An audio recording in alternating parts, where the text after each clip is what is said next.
Okay, so I've got some exclusive spoilers for the end of Godzilla vs. Kong that were told to me by somebody who I trust in Hollywood who, well, let's just say that this movie's been done for a while. This movie has been postponed many times, and the film has been finished for quite some time, and so people saw it. And because of that, information starting to come out about it, and I've been told this from someone who I trust. Is it 100% going to happen? I don't know. I haven't seen the movie yet, but, you know, I'm going to tell you what I was told, okay? So before I go any further, be aware that this is going to have spoilers for the end of the film and some stuff in the middle.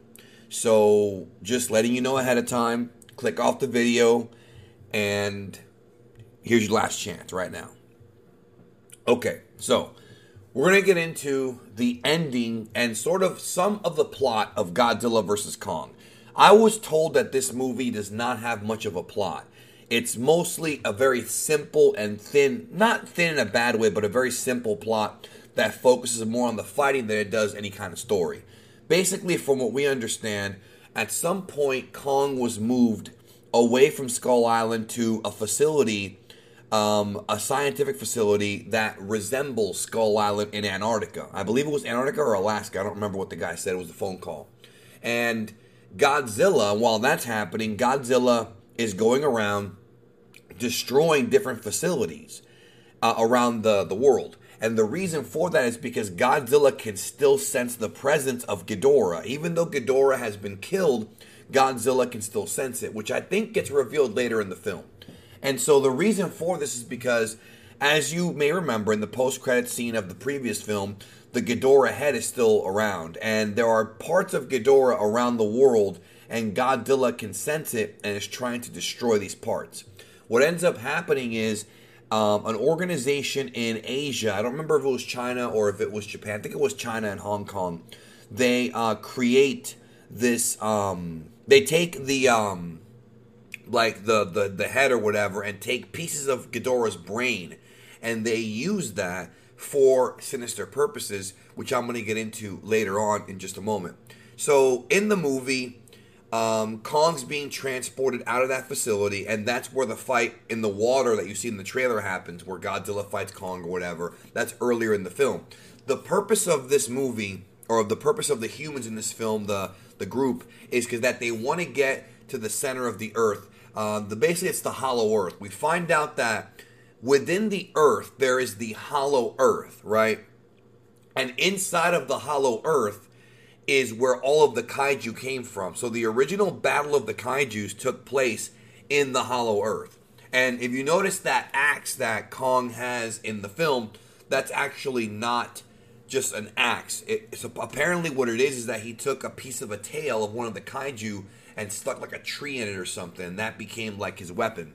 So essentially what ends up happening in the film is that, like I said, Godzilla's going around trying to find the pieces of Ghidorah. He runs into Kong and they fight. But the thing is that he didn't even know Kong was even around because of the fact that Kong was in that facility. Now, I'm not sure if they were hiding Kong specifically to keep him away from Godzilla, or if the idea was to have them sort of help them discover this, entranceway to the center of the Earth. And it turns out that the entranceway is in the South Pole. So it's kind of like a whole Land of the Lost type of thing. Remember Land of the Lost? And if you're into like the whole, hollow Earth theory, that all kind of coincides with that idea. Obviously, I don't really believe in the hollow Earth theory, but it is fun to talk about. Did a whole podcast about it many years ago. But so they find a way to get in there, and that's where the scene in the film happens where Kong is fighting those like pterodactyl things or whatever. That's in the hollow Earth. That's where everything kind of started. So the big climax of the film builds up to this battle in Hong Kong, right? And you see some of this in the trailer, like the fight where it's like, nighttime and the cities are lit up and people are running and whatnot. That's in the trailer. And what we find out here is that, Kong and Godzilla are fighting. And I was told that it was a very brutal fight, and the best actual fight in all of the Godzilla modern movies, like as far as like the MonsterVerse, the ones from Legendary Pictures. So Godzilla 2014, Kong Skull Island, and King of the Monsters are the first three films. This is the fourth one. And this is said to be the best fight of all of them. So they're fighting or whatever, and at some point Godzilla gets the advantage, and he's about to blast Kong. And what happens is Mecha Godzilla appears and attacks Godzilla. And this is where we find out that this Hong Kong organization or whatever put a piece of Ghidorah's brain matter into the Mechagodzilla like armor. So basically Mechagodzilla has sort of the, I don't want to say the consciousness of Ghidorah, but he wants to kill Godzilla because Ghidorah's like brain, a part of Ghidorah's brain is inside of Mechagodzilla. That's why you saw the head in the post-credit scene. So my original theory about how Godzilla in the trailer is not really Godzilla, it's just Mecha underneath the suit, that is apparently not the case at all. So Mecha attacks Godzilla, and they have this sort of battle here where it's 2-on-1, where it's Godzilla and Kong teaming up against Mechagodzilla. So they're fighting or whatever, and I was told that at one point Mechagodzilla like tosses away Kong, like just knocks him away, and we're supposed to believe as an audience that Kong is dead. So the final battle turns into Mechagodzilla versus Godzilla, and they're fighting or whatever, and Mecha's about to kill Godzilla, and just before he kills him, Kong appears, and remember, Godzilla's already tired from fighting Kong, so Mechagodzilla being a mechanical creature, you know, he's not really real, he doesn't really breathe or whatever, he can just keep fighting, whereas Godzilla and Kong are, you know, they're alive, so they feel pain and they get tired, and so Mecha keeps coming. That's the problem, is that Mecha will not stop attacking. And what happens is, as Mecha's about to finish off Godzilla, Kong appears from out of nowhere and pretty much attacks Mecha and destroys him from behind, just gets him when he's not looking. He has Godzilla in a submissive position, and then Kong appears and just smashes him and finishes off Mechagodzilla.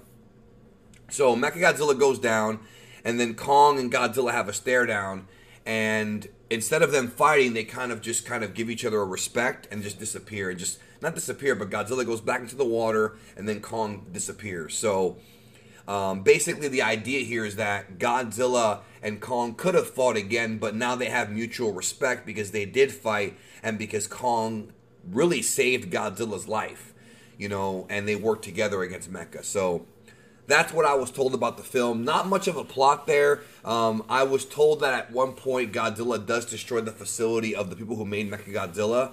So I don't know if they're going to come back in a future film. I'm not sure if there's going to be any sequels. But the fact that both Godzilla and Kong survived this film tells me that they could obviously leave it open for a sequel, or they could end it right here. I mean, it's up to them.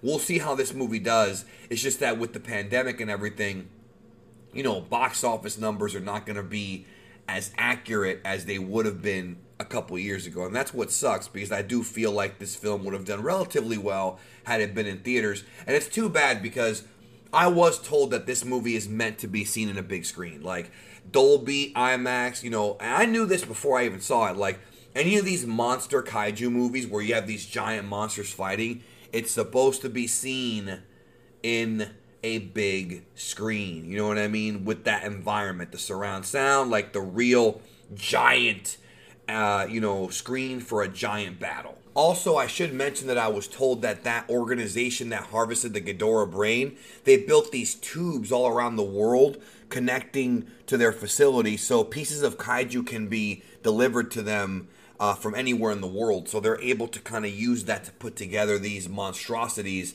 like Mechagodzilla, and probably maybe even other things in future films if they continue to go down that road. If Godzilla destroyed their facility, maybe not, but they may have a backup facility. I don't know anything about a post-credit scene. I wasn't told, so I don't know if they're going to make another one. We don't even know. We have no clue right now.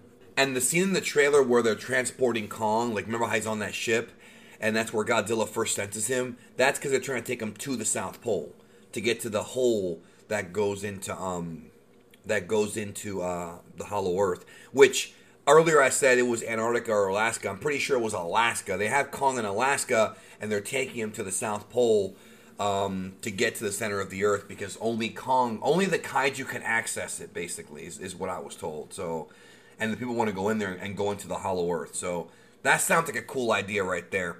Anyways, that's it. What do you think? Like I said, I haven't seen the movie myself. This is what I was told. And you guys know I don't BS you guys around. I haven't seen it myself. I was told this from one person. Whether or not it's authentic or not, we're going to find out in a few months. But there is your spoiler for Godzilla vs. Kong, the finale. What happens? It seems to make perfect sense. And the guy is trustworthy. So, you know, we'll see what happens. Anyways, that's it. Thanks for watching. Have a great day, and we'll talk soon.